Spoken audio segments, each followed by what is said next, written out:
आमचे प्रेरणास्थान आणि कुटुंब प्रमुख बाबा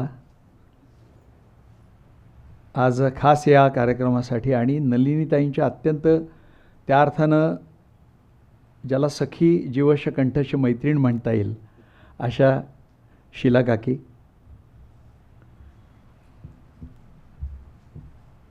आमच्या कुटुंबाचाच अजून भाग असणाऱ्या उषाताई, प्राध्यापक गीतांजली, लक्ष्मीकांत मुंदडा, अतुल नोणवाल आणि आजचा पुरस्कार ज्या संस्थेला आपण दिलेला आहे ती बाबांनी कष्टकऱ्यांच्या मुलांसाठी उभी केलेली संस्था आणि त्या संस्थेमध्ये अत्यंत निष्ठेने मुख्याध्यापक पद सांभाळणारे श्रीयुत अनिल गिरमे सर, आपण सर्व उपस्थित. बाबा, मी एक गोष्ट सांगतो की आम्ही अंबानींचे वराडी नसून आम्ही हमालांचे वराडी आहोत.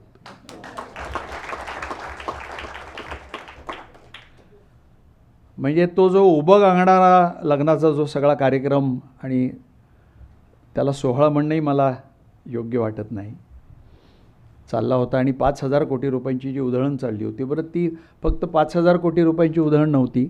त्याच्या आधी दोनदा, ज्याला आधुनिक भाषेमध्ये प्री वेडिंग म्हणजे लग्नाच्या आधीचे कार्यक्रम, तेही 2-2 हजार कोटी रुपयांचे.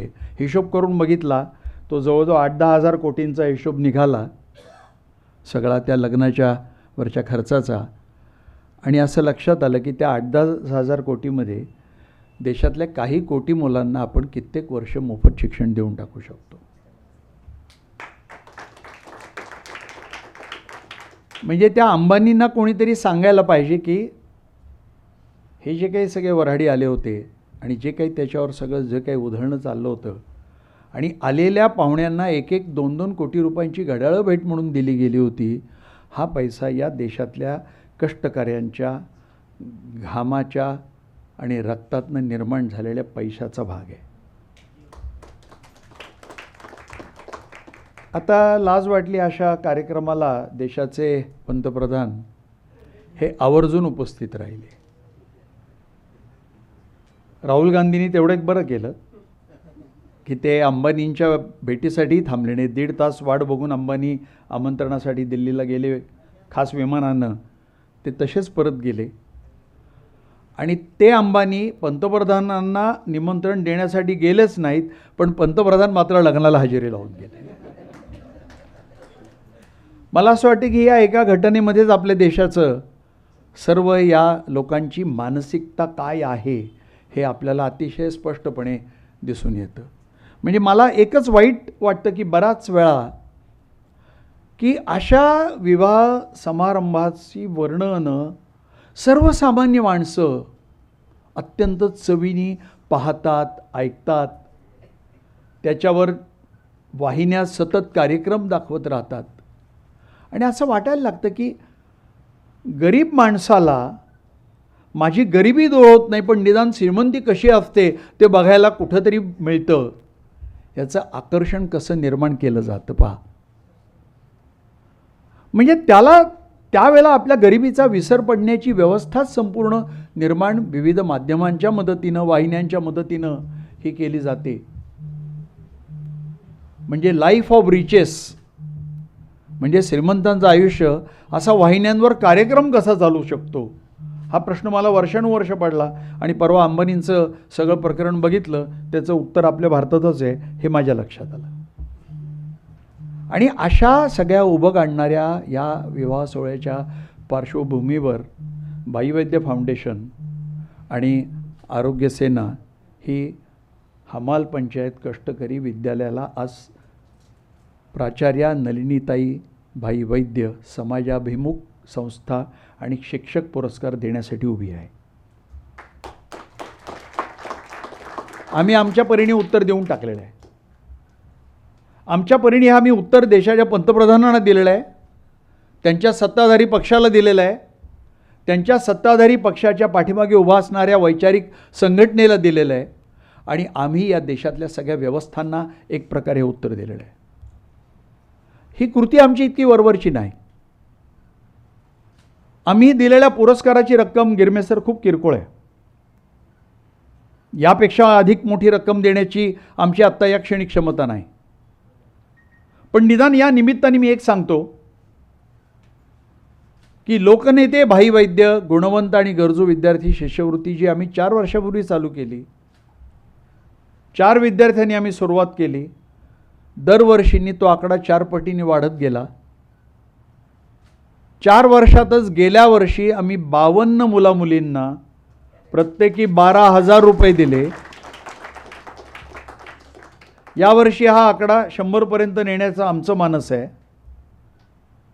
बाबांच्या, आत्ता बाबा 95 आहेत, बाबांच्या 100व्या वाढदिवसाला हा आकडा 1000पर्यंत नेण्याचं आमचं मानस आहे.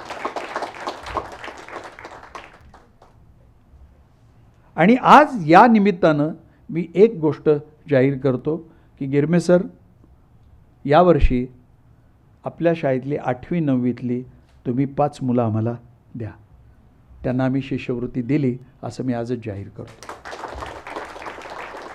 विद्यार्थ्यांची निवड आम्ही करत नाही, आम्ही संस्थेची निवड करतो आणि संस्थेच्या संचालकांवर विद्यार्थ्यांची निवड करण्याचं आम्ही सोपवून देतो. निवडीची प्रक्रिया आम्ही सुरू केलेली आहे. अर्थात व्यक्तिगत कोणी येऊन अर्ज देऊन शक्यतो ही शिष्यवृत्ती मागू नये अशी आमची विनंती असते, कारण संस्थेच्या मार्फत शिष्यवृत्ती ही देणं हे अधिक सोपं जात असतं. उषाताई आणि विलास वाघ या दोघांची आठवण या निमित्ताने एक खऱ्या अर्थानं महात्मा फुले आणि सावित्रीबाईंसारखं आयुष्य जगणारं दाम्पत्य म्हणून होणं स्वाभाविक आहे. खरं तर ही एक वाघ वाघिणीची अशी जोडी होती की ज्याच्यात वाघाचा आवाज नव्हता आणि वाघिणीचा आवाज जास्त जोराचा असायचा. कदाचित तो माझा गैरसमज असू शकेल, कारण बराच वेळा असं बोलल्यावर बायका हळूच सांगतात तुमचा गैरसमज आहे, हा वाघ घरात खूप डरकाळ्या फोडायचा. मी गीतांजलीकडे भाऊने बोलतोय. पण विलास वाघ आणि उषाताईंनी जे काही आमच्या कुटुंबावर अलोट प्रेम केलं आहे त्याला काही तुलनाच नाही. मी एक अगदी साधी छोटीशी घटना मला आठवती आहे. मुलं दोन्ही खूप लहान असताना आम्ही हिमाचल प्रदेशाची एक 10-15-20 दिवसांची टूर केली आणि आमच्याबरोबर एक जैन जोडपं होतं, त्यांची मुलं होती. आणि ट्रिपला निघताना मुलांना आम्ही एवढंच सांगितलं की ते जैन आहेत, आपण कुठेही नॉनव्हेज खायचं नाही आहे. आणि मुलांनी त्याही लहान वयामध्ये ते 20 दिवस ते कसोशींनी पाळलं. ट्रीपवरनं आम्ही परत आलो तेव्हा घरी सोहिलसाठी स्वतःच्या हाताने केलेला चिकनचा डबा घेऊन विलास वाघ आणि उषाताई बसलेले होते. आणि ते सोहिलला म्हणले, सोहिल 20 दिवस तू एवढा नॉनव्हेज आवडणारा, पण 20 दिवस तू मात्र हे पाळलंस, त्याचं कौतुक करण्यासाठी मी माझ्या हाताने चिकन करून घेऊन आलेलो आहे. आणि विलास वाघांसारख्या एवढ्या मोठ्या माणसानं ते चिकन सोहिलच्या हातात दिलं. मुलं घडत असतात ती अशाच वेगळ्या तऱ्हेच्या संस्कारांमधनंही घडत असतात. उषाताईंनी जे अनाथाश्रम चालवले ते आपल्यातल्या खरं तर प्रत्येकाने जाऊन बघणं मला आवश्यक वाटतं. वडगाव दायरीला जो त्यांचा अनाथाश्रम होता सर्वेशाम सेवा संघाचा, तिथे आम्ही खूप वर्ष आपल्या मुलांचे वाढदिवस साजरे करण्याची एक प्रथा आम्ही चालू केली. आणि मग ते आमच्या अनेक मित्रांनी आपल्या मुलांचे वाढदिवस तिथे साजरे करायला सुरुवात केली. आणि ती कल्पना मी अशी मांडली होती की आपल्या मुलाचा वाढदिवस ज्या महिन्यामध्ये असेल त्या महिन्यामध्ये तिथल्या अनाथ मुलांचे ज्या मुलांचे वाढदिवस आहेत ते सगळे एका दिवशी एकत्र आपण साजरे करायचे. आणि कित्येक वर्ष हा उपक्रम चालू राहिला. त्यानिमित्ताने आमचे अनेक मित्र आपल्या मुलांना घेऊन तिथं जात राहिले आणि त्या आश्रमासाठी अनेक आपापल्या क्षमतेनुसार अनेक वस्तू देत राहिले. कधी कोणी वॉशिंग मशीन दिलं, कधी कोणी मुलांसाठी ब्लँकेट दिली, कधी कोणी मुलांसाठी कपडे दिले. हा उपक्रम खूप काळ चालत राहिला. माझा एक अमेरिकेतला मित्र वर्षानुवर्ष ख्रिश्चन मित्र आहे, तो इथर आणि ख्रिसमसच्या निमित्ताने आपल्या अनाथाश्रमातल्या मुलांसाठी सतत मेजवानी देत राहिला. खरं तर अशा छोट्या छोट्या गोष्टींमधनं आपण अनेक बदल घडवू शकत असतो. अर्थात त्यांनी हा संपूर्ण समाज बदललेल्या भ्रमामध्ये राहणारा मी काही बाबडा माणूस नाही. सध्या जे काही सगळं चाललेलं आहे ते याच पार्श्वभूमीवर अत्यंत उद्वेगजनक आहे. म्हणजे नवं जे शिक्षण धोरण आता सगळं आणलं जातं आहे आणि ज्या शिक्षण धोरणाचा प्रचंड दिंडोरा पिटला जातो आहे, बाबा माझं अतिशय स्पष्ट मत आहे की मागल्या दारानं मनुस्मृती आणण्याचं हे नियोजन आहे. अत्यंत पद्धतशीरपणे आपल्या देशाच्या शिक्षण व्यवस्थेचं एका ब्राह्मणी शिक्षण व्यवस्थेमध्ये रूपांतर करण्याचं हे षडयंत्र आहे. कौशल्याच्या नावाखाली उच्च शिक्षणाकडं संविधानाचा आधार घेऊन घोडदौड करणाऱ्या मुलांना थांबवायचं आणि त्यांना पुन्हा 12 बलुतेदारीमध्ये झोकून फेकून द्यायचं, त्याचं हे नियोजन आहे. नवं शिक्षण धोरणाला यासाठी खरं तर प्रत्येकाने नाही, शाळांमधून शिक्षकांना मुलांना प्रखर विरोध केला पाहिजे आणि विशेषतः ज्या शाळा कष्टकऱ्यांच्या मुलांसाठी चालतात त्या शाळांनी प्रखर विरोध केला पाहिजे. ही शाळा पहिली शाळा अशी आहे की देशामधली पहिली शाळा आहे की जिने संविधान घर उभं केलं. याचं प्रतिकात्मक महत्त्व आहे आजही वर्तमानपत्रांना कळत नाही. खरं तर अंबानीच्या लग्नाच्या बातम्या मोठ्या होतात, पण देशामधली पहिली शाळा कष्टकऱ्यांची शाळा आहे की जी संविधान घर उभं करते. ती कुठल्या देवाचं मंदिर उभं करत नाही, ती चर्च उभं करत नाही, ती एखादी मशीद उभी करत नाही, ते एखादं सिनेगॉग उभं करत नाही, ती संविधानाचं मंदिर उभं करते. पण वर्तमानपत्रांना हा मथाळा करावा असं वाटत नाही. हा मथाळा होत नाही आपल्याकडे, कारण त्या मथाळ्यामध्ये सनसनाटी नाही, किंवा आधुनिक भाषेमध्ये बोलायचं तर TRP नाही. मग TRP हा या देशामध्ये कुठल्या गोष्टींना दिला जातोय आणि मग TRPचे मानदंड उभे राहिले कसे? म्हणजे आज बाबा कुठं गेले किंवा बाई कुठं गेले, मला बाईंच्या वेळेला अनेक वेळा वाटून जायचं की अशी काही प्रचंड गर्दी जमते आणि लोक जीव टाकतात त्यांची सही घ्यायला आणि त्यांचं दर्शन घ्यायला. हे घडत नाही. आणि कुठल्या तरी एखाद्या फडतूस वाहिनीवरच्या फडतूस सिरियलमध्ये काम केलेला एखादी अक्षरशः फडतूस एखादा अभिनेता कुठं जमतो आणि माणसं जीव टाकतात त्याची सही घ्यायला. हे मानदंड समाजाच्या पुढं उभे कोणी केले आणि हे निर्माण कसे झाले याचा विचार केला पाहिजे. आपल्या शिक्षण व्यवस्थेने त्याचा विचार केला पाहिजे. परवा नारायण मूर्ती बोलले. कार्यक्रम होता विजय भटकरांना पुण्यभूषण देण्याचा. हे विजय भटकर कोण तर परमसंगणक केलेले गृहस्थ. या गृहस्थांनी नंतर तारे तोडले स्वाईन फ्लूच्या वेळेला की गोमूत्र आणि शेणाच्या मदतीनं स्वाईन फ्लूवर औषध तयार करता येतं. म्हणजे विज्ञानाशी यांचं खरंच नातं आहे की नाही हा प्रश्न पडायला लागतो. मी स्वतः एक वैद्यकीय तज्ज्ञ आहे. बरं, जर तुम्हाला वाटत असेल शेण आणि गोमूत्रामध्ये एवढे औषधी गुण आहेत, मग तुम्ही औषधं घेऊ नकात ना आजारी पडल्यावर. तुम्ही शेण खा, आमचं काही हरकत नाही, आमची काहीच हरकत नाही. तुम्ही गोमूत्र प्या. पण ते शेवटी शेण आणि गोमूत्र घेणार कोण तर या समाजातला तळागाळातला गोरगरीब अडाणी माणूस. आणि जेव्हा तुम्हाला आजारपण येणार तेव्हा तुम्ही विमानं पकडणार आणि तुम्ही इंग्लंड आणि अमेरिकेला जाणार आणि तिथे विज्ञानाच्या सहाय्यानं अत्याधुनिक उपचार तुमच्यावर तुम्ही करून घेणार. हे आपल्या समाजाचा हा सगळा विरोधाभास आहे. म्हणजे सर्वसामान्य समाजाला धर्मामध्ये, अंधश्रद्धांमध्ये, कर्मकांडांमध्ये सतत गुंतवायचा. मार्क्सनं धर्माला अफूची गोळी म्हटलं. मला अनेक वेळा असं वाटतं की खरंच आहे. बरं, मार्क्स अमुक धर्माला म्हणला नाही, तो सगळ्याच धर्मांना नाही म्हणला. पण आताची तर गंमत अशी आहे की धर्माची अफूची गोळी तर राजकारणाच्या मदतीनं दिली जातेच आहे, पण प्रत्यक्षातल्या अफूच्या गोळ्या आता आपल्याकडं सर्रास सगळीकडे मिळायला लागलेल्या आहेत. पुण्याचं ससूनमध्ये अंमली पदार्थांचं संपूर्ण रॅकेट चालवणारा माणूस कित्येक महिने ठाण ठोकून आहे आणि त्या ससून रुग्णालयातली सगळी वैद्यकीय व्यवस्था त्याच्या दिमतीला आहे. अब्जाधीशाचं कार्टं, त्याच्याकडं लायसेन्स नसताना बाप त्याला 2 कोटीची पोर्शे देतो आणि ते सुसाट वेगानं पोरगं निघतं. 2 जणांना चिरडून ते निघून जातं आणि त्याला वाचवण्यासाठी आपल्या संपूर्ण सरकारी यंत्रणेतली प्रत्येक व्यवस्था कामाला लागते. पोलीस यंत्रणा कामाला लागते, वर्तमानपत्र कामाला लागतात, ससूनमधली वैद्यकीय यंत्रणा त्या कामाला लागते, आणि या सगळ्यांचं एकच काम असतं, त्या नालायक कार्ट्याला वाचवायचं. अहो, जर आमच्या आम्हालाच्या मुलाने एक छोटासा काही जर गुन्हा केला तर त्याचं काय घडेल? तिथे कसंही यांच्यावर संस्कार कमी पडलेले आहेत, आणि या वर्गावर कसा संस्कार करायची गरज आहे ही भाषणं सगळी आम्हाला ऐकावी लागणार. आणि पुन्हा आम्हाला ते ऐकवणार की तुम्ही लोक यांची फार बाजू घेता ना, पहा कशी ही मुलं कशा रीतीने वागत असतात. म्हणजे समाज सर्व, म्हणजे त्यांचे मानदंड कसे उभे केले जातात, त्यांना गुणवत्तेचे निकष कसे लावले जातात.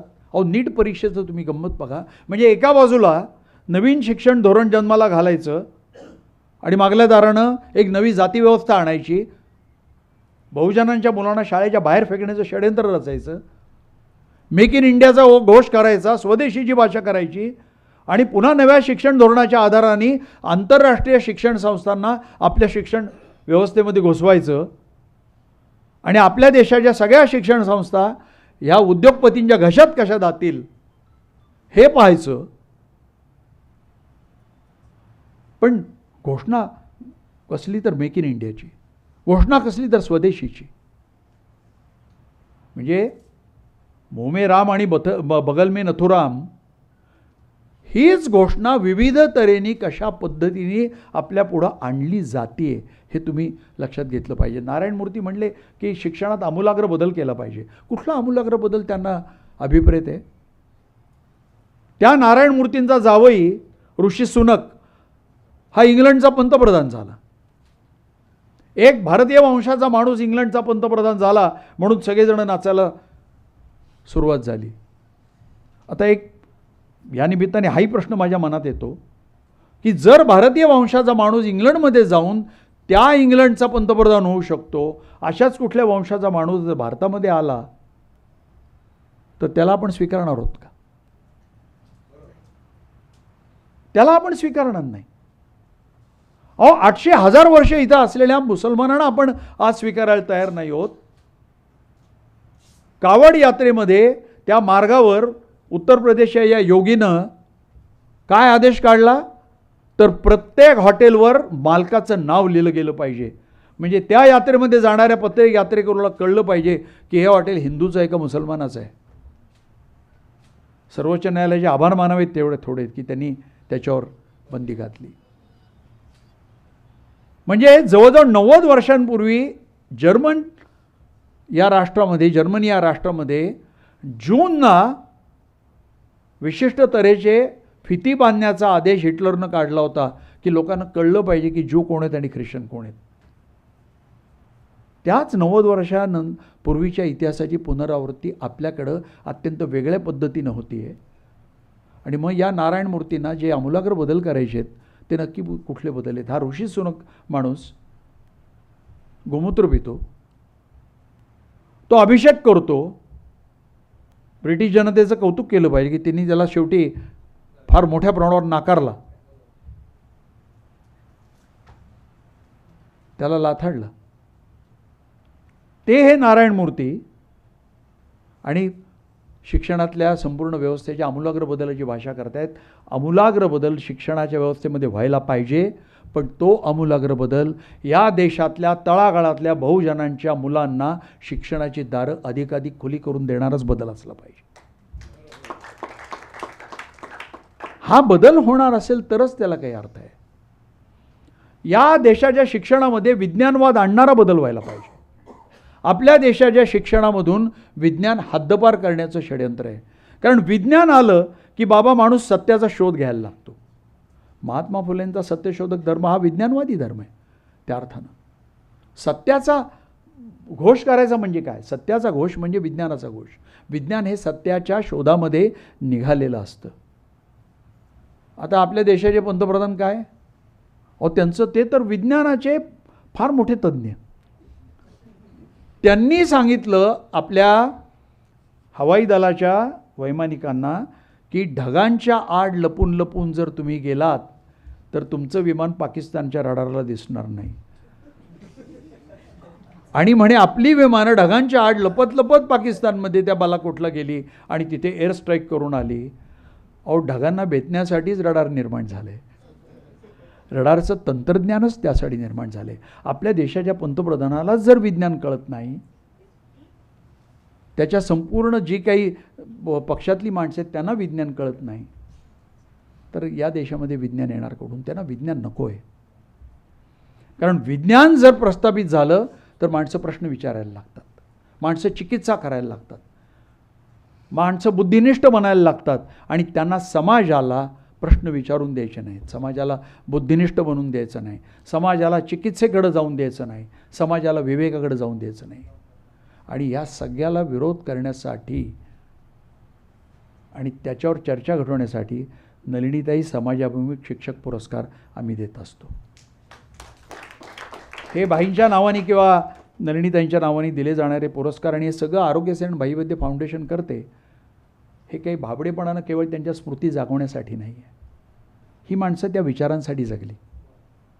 नलिनीताईंनी आपलं आयुष्य, मला आठवतं आहे की गणपतीची वर्गणी मागायला आलेले 50 कार्यकर्त्यांना तिने सांगितलं की मी नास्तिक आहे आणि माझा सार्वजनिक गणेशोत्सवाला विरोध आहे, मी वर्गणी देणार नाही.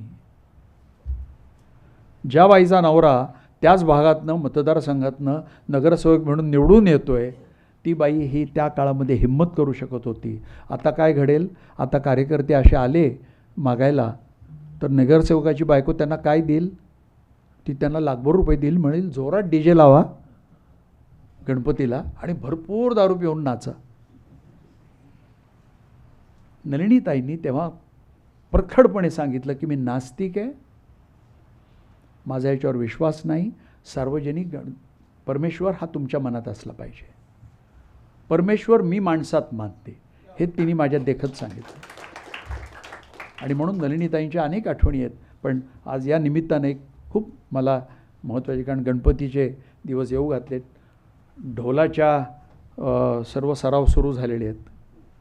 नदीच्या किनाऱ्याला आपल्या देशातली सर्व युवा पिढी, की ज्या पिढीकडे बघून आम्ही म्हणतो की या देशाचं खरं भवितव्य या तरुणांच्या हातामध्ये आहेत, ती सर्व तरुण तिथं ढोल वाजवत आहेत. 1.5 महिना ढोलाची प्रॅक्टिस केली जाते आणि अभिमानानं आईबाप सांगतात आमचा पोरगा ढोल पथकामध्ये सामील झाला आहे. आता मुळात 1.5 महिना ढोलाचं प्रॅक्टिस का करावी लागते मला काही कळलं नाही. मी रागदारी वगैरे शिकतोय, काही वाद्य शिकतोय आणि महिने कोणी त्याचा सराव करतोय तर मी एक वेळ समजून घेईन. आता 1.5 महिना तो एकाच तालामधल्या ढोलाची प्रॅक्टिस का केली जाते आणि मुलं त्यासाठी आपले कॉलेजेस बुडवतात, शाळा बुडवतात आणि तिथे ढोलाच्या सरावासाठी उपस्थित राहतात. आणि दिवसेंदिवस हे वाढत चाललं आहे. समाजाला कुठल्या दिशेला, आणि हे जे सगळे ढोलामध्ये अडकवणारी जी हिंदुत्ववादी मंडळी आहेत ना, त्यांची मुलं सगळे अमेरिकेत शिकतात बरं का, हे लक्षात घ्या तुम्ही. ती तिथे ढोल बडवायला नाही आहेत बरीचशी मुलं. त्यांची मुलं सगळी सुरक्षित आयुष्य अमेरिकेमध्ये जगत आहेत, तिथल्या सुबत्तेचा आनंद घेत आहेत, तिथल्या लोकशाहीचा आनंद घेत आहेत, तिथल्या सगळ्या स्वातंत्र्यांचा आनंद घेत आहेत आणि पुन्हा तिथे पैसे कमवून हे सगळं स्वातंत्र्य आणि लोकशाहीची गळचेपी करण्यासाठी तो पैसा इकडे पाठवत आहेत.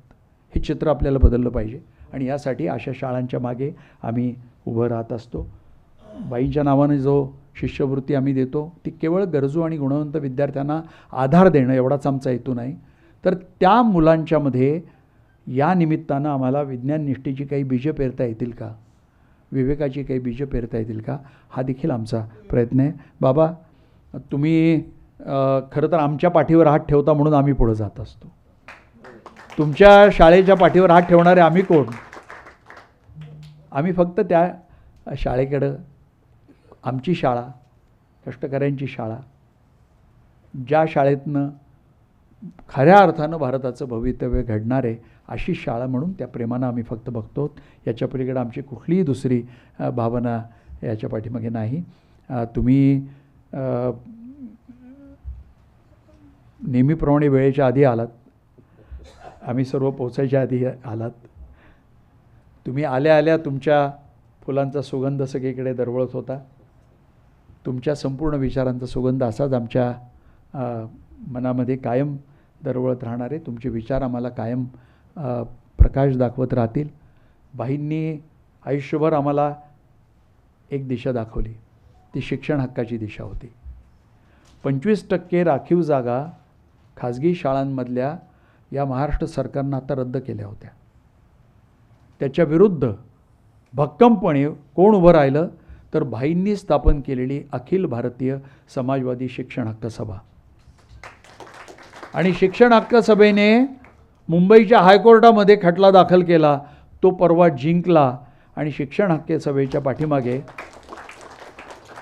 भक्कमपणे बाबा आरोग्य सेना उभी राहिली या खटल्यामध्ये. तुम्ही मगाशी म्हटलात आम्ही संघर्ष सोडणार नाही. तुमच्याच संघर्षाची ही मशाल घेऊन आम्ही आमच्या परीने पुढे जात असतो. आपल्या पुढचा काळ बिकट आहे. विरोधी पक्षाला जरा आवाज आला आहे थोडा, पण तरी मोदी फार बदललेत असं मला वाटत नाही.